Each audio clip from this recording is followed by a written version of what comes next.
Welcome back, everyone. You're watching Network Africa, coming to you live from our studios here in Lagos, Nigeria. As the petrol crisis persists in Nigeria and various deadlines to bring the situation under control have been missed by the Minister of State for Petroleum Resources, the tone of the minister has indeed changed. Mr. Kibaki has extended his apologies to Nigerians for the hardship experienced in getting petrol and is appealing to them, saying he is doing all he can at the moment to right the wrongs. Today, I'm happy to say a few days ago, for the first time in 7 years, we commissioned the crude supply pipelines, both from Brass to Port Harcourt Refinery and from Escravos to Warri Refinery. The effect of this is absolutely dramatic. We're presently pumping crude through the pipeline to Kaduna, and Kaduna will be back on stream by the end of next week. And we're working very hard to try and create those ideas that enables everybody to feel comfortable to bring in products. Now, the sad thing, however, is that even for the short-term measures that we put, over 30% of what it is that we supply in this country is diverted. Trucks are moved, trucks are supplied. Lagos, for example, in the last 5 days, we have pumped 400 trucks of product into Lagos State. 400 trucks. The total consumption of Lagos State at the maximum time is 250 trucks. Most of those trucks are diverted from Lagos. They move from here, they go to the outer hinterlands, they cross the borders, they go to Chad, they go to Cameroon. And we need literally a whole army to stop this from happening. So what I continue to do is to continue to supply and oversupply just to cover the gap, and so we struggle. It's a sad day for Kenya, where President Uhuru Kenyatta has announced that the country's former First Lady, Lucky Kibaki, has died at a London hospital. Here's an excerpt of a statement released by President Kenyatta. Quote, "It is with deep sense of sadness and loss that I have learnt of the untimely death of former First Lady, Mrs. Lucy Kibaki. She passed away early this morning while receiving treatment in Bupa, Cornwall Hospital in London. Her Excellency has been unwell for the last 1 month and has been receiving treatment here in Kenya and subsequently in the United Kingdom. Her Excellency will be remembered for her immense contribution in the development of our country. Especially notable was Her Excellency's virtues of leadership and commitment to improving the well-being of ordinary Kenyans, in particular, her focus on tackling HIV/AIDS, which will remain an inspiration to many. On behalf of all Kenyans and many government, I convey heartfelt condolences and encouragement to His Excellency Honorable Mwai Kibaki. Family and friends, as expected, Kenyans took to social media to express their condolences and honor the late Lucy Kibaki. May her soul rest in peace. Staying in Kenya, just yesterday, Kenyan police fired tear gas into a crowd of opposition leaders and their supporters, marching on the office of the country's electoral commission to demand its disbandment ahead of next year's election. The East African nation goes to the polls in August 2017. The opposition rejected the outcome of the last presidential vote in March 2013 and petitioned the Supreme Court to overturn the result. Now, the court upheld it. Opposition leaders Raila Odinga, Kalonzo Musyoka and Moses Wetangula demanded the dissolution of the Independent Electoral Boundaries Commission as the IEBC over the weekend and said they would storm its offices to eject its commissioners. They led about 500 supporters waving placards, whistling and shouting to the commission's office in central Nairobi, where riot police dispersed them with tear gas. Let's get the latest. And joining me for more on the death of former First Lady Lucy Kibaki, we're getting the latest on this story and the protest which took place in Kenya indeed, is lead consultant for Sovereign Insight, Mr. Vincent Kimosop. Thank you so much for speaking to us on Network Africa. You're welcome. How are you? I'm very well, thank you. So please tell us more about how important the late Lucy Kibaki was to Kenya and her legacies.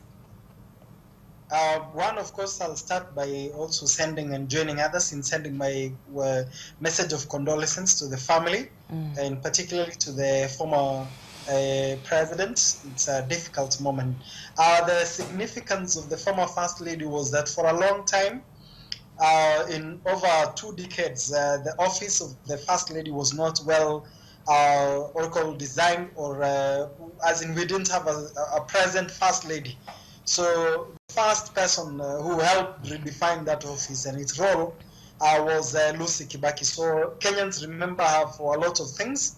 As you remember, the former president was also a more laid-back president, and the First Lady was active, always present, and you could see her visible in public activities. So that endeared a lot to Kenyans. Of course, she had a history with the media, which we'll not discuss today, because in Africa, we don't talk much about that in such a time. So a lot of many things that she'll be remembered for. May her soul rest in peace. She was born in 1940, and she has made a contribution, and as the president rightly put in a speech or a message that she puts out to Kenyans. I know that she would indeed be remembered for a lot of things, but out there is, we really do not know the details of her illness, as a lot of people are saying on social media. Was she sick for a long time? Was this death something that Kenyans anticipated? In terms of anticipation, no, because information has been well gathered. Not much has been told to the members of the public, but one thing that has been clear is that the last time that she was present in a public event is in the year 2010, specifically when the constitution was being promulgated. And we've had major events in the country that she has been missing in action. From 2010, there was the former president lost very senior cabinet secretaries, ministers, and she was not present. And then during also the handing over, when the former president handed over to the current president, she was also present, and there were questions, where is she? And in the last 1 month, she was information came to the public that she was hospitalized at the current hospital. And in the last 1 month, we've also had her being moved out to the UK. So when you put all those together, it is possible to bring and get a context of what exactly was happening to her. So the news of passing on today, more or less people expected that something was not right, and we pray that may her soul rest in peace. Let's talk about the protest which took place yesterday. What was the outcome of that? I think first it is good to give context to the protest. Please go on. Our constitutions puts the people, the members of the public, to be sovereign, and that they can exercise their sovereignty directly or indirectly through elected representatives. So the real political message is that the opposition is finding itself in a very, very precarious situation.